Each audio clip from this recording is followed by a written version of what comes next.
Viewers, আশা করি ভালো আছো। প্রতিবার এনে আপনার সামনে নতুন আরেকটি ভিডিও নিয়ে চলে আসলাম। আজ আলোচনা করব আপনারা এসএসসি 2024 সালে যারা এই আন্দোলন করছেন, যে মানববন্ধন, অনেকদিন মানববন্ধন করছেন যে অটোপাসের জন্য।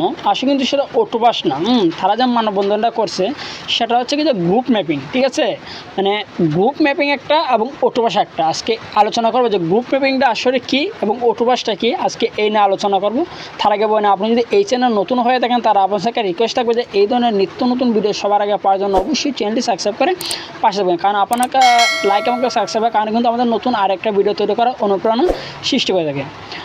এসএসসি 2024 সালে যারা আন্দোলনটা করছে তারা শুধু অটোপাস চাচ্ছে না, তারা শুধু গ্রুপ ম্যাপিং করে তাদের যাতে রেজাল্টটা দেওয়া হয়। যেগুলো পরীক্ষা স্থগিত রয়েছে, ঠিক আছে, যেগুলো পরীক্ষা হয়ে গেছে সেগুলোতে অবশ্যই তাদেরকে রেজাল্ট দেওয়া হবে যে এই পরীক্ষার নাম্বার অনুসারে। এবং যেগুলো পরীক্ষা স্থগিত করা হয়েছে অর্থাৎ 11 তারিখ নেওয়ার কথা, এগুলো শুধু অটোপাসটা দেওয়া। ঠিক আছে, আজকে এই নিয়ে আলোচনা করব যে অটোপাসটা আর গ্রুপ ম্যাপিংয়ের মধ্যে যে পার্থক্যটা কী। ঠিক আছে, তাই আমি নিচে চলে যাই।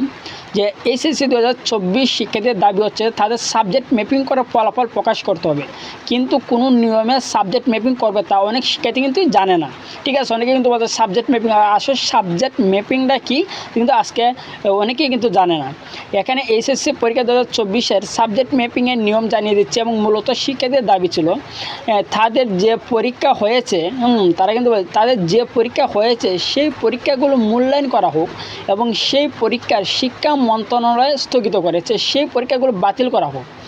যেগুলো পরীক্ষা তারা দিয়েছে, যারা যতটা পরীক্ষা দিয়েছে এগুলো পরীক্ষার কিন্তু যে মূল্যায়নটা করা হোক তারা চাচ্ছে। এবং যেগুলো পরীক্ষা শিক্ষা মন্ত্রণালয় থেকে স্থগিত করা হয়েছিল সেগুলো পরীক্ষা বাতিল হোক এবং সেগুলো মূল্যায়ন করা হোক এইচএসসি রেজাল্টের ওপরে ভিত্তি করে। ঠিক আছে, যেগুলো পরীক্ষা স্থগিত করা হয়েছে অর্থাৎ 11 সেপ্টেম্বর থেকে যেগুলো পরীক্ষা নেওয়ার কথা বলছে যে শিক্ষা বোর্ড, তারা বলছে যে এসএসসি রেজাল্টের ওপর ভিত্তি করে এগুলো মূল্যায়ন করা হোক। তাই এটা কিন্তু অটোপাস বলা যাবে না। ঠিক আছে, আসলে অটোপাসটা কি বলি।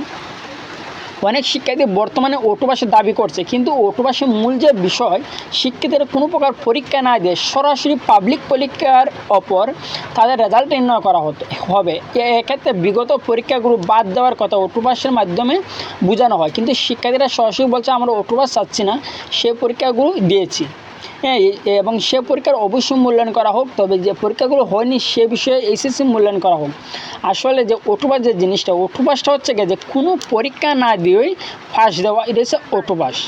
ঠিক আছে, তারা কিন্তু বরাবর অটোপাসটা চাচ্ছে না। তারপরে সাবজেক্ট ম্যাপিং, তারা যেগুলো পরীক্ষা দিয়েছে এর আগে এগুলোর উপরে কিন্তু তাদেরকে মার্কটা দেওয়া। যেগুলো পরীক্ষা দিয়েছে এগুলো মার্কটা তারা দেবে, আর যেগুলো পরীক্ষা স্থগিত এগুলো পরীক্ষা তারা ম্যাপিং করে দেবে, যে এসএসসি রেজাল্ট অনুসারে কিন্তু এগুলো ম্যাপিং করে দেবে। আসলে সাবজেক্ট ম্যাপিংটা কি, যে সাবজেক্ট ম্যাপিং হচ্ছে বিগত বছরে সাবজেক্ট ভিত্তিক নম্বরগুলোর মাধ্যমে রেজাল্ট প্রকাশ করা। মূলত এসএসসি পরীক্ষায় শিক্ষার্থীরা যে বিষয়গুলো দিয়েছে সেগুলোর মাধ্যমে তাদের একটি রেজাল্ট তৈরি হবে এবং সেই পরীক্ষাগুলো হয়নি এবং সে পরীক্ষাগুলো অন্য কোনো পাবলিক পরীক্ষা থেকে নিয়ে প্রকাশ করতে হবে।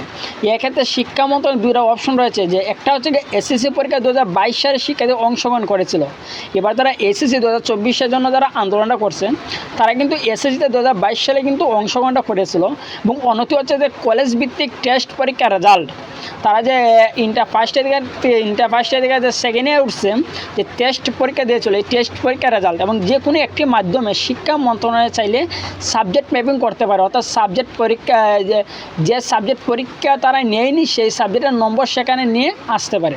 আশা করি বুঝতে পারছেন তারা যে আন্দোলনের মূল কাহিনীটা। সাবজেক্ট ম্যাপিংটা তারা কী বলছে যেগুলো আমরা পরীক্ষা দিয়েছি, কেউ 5-7টা যেগুলো পরীক্ষা দিয়েছে এগুলো মূল্যায়ন, এগুলোর রেজাল্ট কিন্তু দেওয়া হবে। ঠিক আছে, আর যেগুলো পরীক্ষা স্থগিত করা হয়েছে অর্থাৎ 11 থেকে নেওয়ার কথা ছিল সেগুলো পরীক্ষার রেজাল্টটা কীভাবে তৈরি করবে সেগুলোর রেজাল্ট দুটো অপশন দিচ্ছে। এক হচ্ছে যে তাদের এসএসসি পরীক্ষা দিয়েছে 2022 সালে, তারা এই রেজাল্ট অনুসারে দিতে পারবে। আর একটা হচ্ছে যে তারা যে কলেজ ভিত্তিক টেস্ট পরীক্ষা দিয়েছে সেই টেস্টের রেজাল্ট অনুসারে কিন্তু তারা দিতে পারবে। তার দুটো অপশন দিয়েছে, দুই অপশনের মধ্যে কিন্তু শিক্ষা মন্ত্রণালয় যে কোনো একটা অপশন ব্যবহার করে কিন্তু তাদের রেজাল্ট শিটটা বানাতে পারে। ঠিক আছে, আশা করি বুঝতে পারছেন যে সাবজেক্ট ম্যাপিংটা কী এবং অটোপাসটা কী। আচ্ছা, সাবজেক্ট ম্যাপিং এবং অটোপাসটা কিন্তু এক নয়। ঠিক আছে, দুইটা কিন্তু ভিন্ন। অটোপাসে কোনো পরীক্ষা না দিয়ে যেটা দেওয়া হয় সেটা হচ্ছে অটোপাস। ঠিক ঠিক আছে, আশা করি বুঝতে পারছেন। তারপর না বুঝে থাকেন যে অটোপাস আর সাবজেক্ট ম্যাপটা কী, ঠিক আছে, এবং এসি 2024 সালে তারা কী চাচ্ছে, যে অটোপাস আছে না সাবজেক্ট ম্যাপ কী চাচ্ছে অবশ্যই বুঝতে পারছেন। তারপর না বুঝে থাকেন অবশ্যই কমেন্ট করে জানাবেন। আর যদি ভিডিওটি ভালো লাগে তো অবশ্যই লাইক দেবেন। আর আপনি যদি এই চ্যানেল নতুন হয়ে থাকেন তার আপনার সাথে রিকোয়েস্ট থাকবে যে এই ধরনের নিত্য নতুন ভিডিও সবার আগে পাওয়ার জন্য অবশ্যই চ্যানেলটি সাবস্ক্রাইব করে পাশে রাখবেন। ধন্যবাদ, দেখা হবে অন্য কোনো ভিডিওতে।